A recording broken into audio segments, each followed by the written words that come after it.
उत्तर प्रदेश में विधानसभा चुनाव 2022 की तारीखों का ऐलान हो चुका है। पूरे प्रदेश में 7 चरणों में मतदान होने हैं, जबकि मुरादाबाद में दूसरे चरण की 14 फरवरी यानी वैलेंटाइन डे पर मतदान होने हैं, जिसको लेकर मुरादाबाद प्रशासन की तैयारियां लगभग पूरी हो चुकी हैं। यहां 21 जनवरी से 28 जनवरी तक नामांकन होने हैं। 21 जनवरी से 28 जनवरी यानी 7 दिन, लेकिन इसमें भी 3 दिन की छुट्टियां हैं। 22 तारीख की अगर बात की जाए तो चौथे शनिवार होने की वजह से छुट्टी है। 23 जनवरी को रविवार है और 26 जनवरी यानी राष्ट्रीय अवकाश है। कुल मिलाकर मुरादाबाद की 6 विधानसभा सीटों पर जितने भी प्रत्याशी हैं उन्हें 4 दिन के अंदर अपने नामांकन दर्ज कराने की प्रक्रिया को पूरा करना पड़ेगा। इसके साथ ही कोविड के बढ़ते संक्रमण को देखते हुए इस बार चुनाव आयोग ने ऑनलाइन नामांकन का भी विकल्प रखा है, यानी कि जो प्रत्याशी ऑनलाइन नामांकन दर्ज कराना चाहते हैं वो ऑनलाइन नामांकन भी दर्ज करा सकते हैं। मुरादाबाद के सिटी मजिस्ट्रेट MP सिंह ने जानकारी देते हुए बताया कि मुरादाबाद प्रशासन की तैयारियां लगभग पूरी हो चुकी है। कोविड प्रोटोकॉल के साथ ही नामांकन दर्ज कराने की प्रक्रिया को किया जाएगा। इससे पहले 2017 की बात की जाए तो 4 प्रत्याशियों के साथ 4 लोगों को अंदर जाने की अनुमति थी, लेकिन उन्हें घटाकर इस बार 2 कर दिया गया है। देखिए मुरादाबाद से मेरी ये खास रिपोर्ट।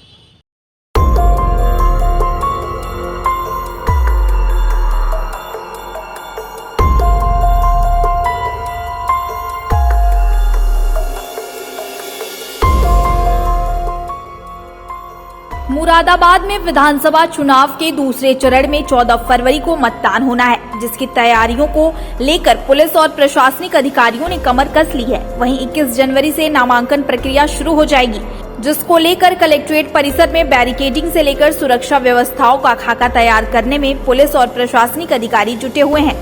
नामांकन प्रक्रिया को लेकर कलेक्ट्रेट परिसर में तैयारियां चल रही हैं, जिस पर सिटी मजिस्ट्रेट MP सिंह ने बताया कि मुरादाबाद में दूसरे चरण में चुनाव के लिए नामांकन शुरू होना है। नामांकन प्रक्रिया 21 जनवरी से लेकर 28 जनवरी तक चलेगी। उन्होंने बताया कि मुरादाबाद में जो 6 विधानसभा सीटें हैं उन सभी का नामांकन कलेक्ट्रेट सभागार में होना है। आगे उन्होंने कहा कि इस बार चुनाव आयोग की तरफ से ऑनलाइन आवेदन की भी व्यवस्था की गई है, लेकिन ऑनलाइन आवेदन का एक प्रिंट निकाल कर फिजिकली RO के पास जमा कराना होगा। यह एक वैकल्पिक व्यवस्था की गई है। साथ ही उन्होंने कहा कि 21 जनवरी से 28 जनवरी तक 3 सार्वजनिक अवकाश भी हैं, जिनमें 22 जनवरी चौथा और शनिवार, 23 को रविवार और 26 को राष्ट्रीय अवकाश है, जिसकी वजह से मात्र 4 कार्य दिवस में ही नामांकन प्रक्रिया को पूरा किया जाएगा। जनपद मुरादाबाद में द्वितीय फेज में चुनाव का नॉमिनेशन प्रारंभ होना है। ये 21 जनवरी से लेके 28 जनवरी तक का इसमें समय दिया गया है नॉमिनेशन के लिए। तो नॉमिनेशन जो भी हमारी 6 विधानसभा हैं जनपद की, उन सभी का नॉमिनेशन इस कलेक्ट्रेट के इसी सभागार में होना है, जिसी के चलते ये सारी तैयारियां हैं इस समय यहाँ पर की जा रही हैं। ऑनलाइन की व्यवस्था है? हाँ, इस बार इलेक्शन कमीशन की तरफ से ये व्यवस्था की गई है कि नॉमिनेशन के लिए जो कैंडिडेट है वो ऑनलाइन भी आवेदन कर सकता है, लेकिन ऑनलाइन आवेदन करने के बाद उसको उसका एक प्रिंट निकाल कर फिजिकली भी यहाँ पर RO के पास उसको जमा कराना होगा। क्या ऑनलाइन अनिवार्य है या नहीं? ये एक वैकल्पिक व्यवस्था की गई है। जो व्यक्ति ऑनलाइन आवेदन करना चाहता है वो ऑनलाइन करने के लिए भी स्वतंत्र है और फिजिकली आकर भी फॉर्म को वो आवेदन कर सकता है।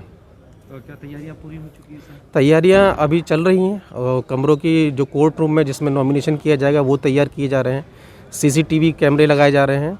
पुलिस की ड्यूटी लगभग तैयार हो चुकी हैं और लोगों को व्यवस्थित करने के लिए जो भी प्रपोजर्स आएंगे कैंडिडेट के साथ में, उनको व्यवस्थित करने के लिए कुछ पल्लियों की इन सब की व्यवस्थाएं भी यहाँ पर की जा रही हैं। आवेदन सुबह 11 बजे से लेकर दोपहर के 3 बजे तक का नॉमिनेशन करने का समय इलेक्शन कमीशन की तरफ से निर्धारित है।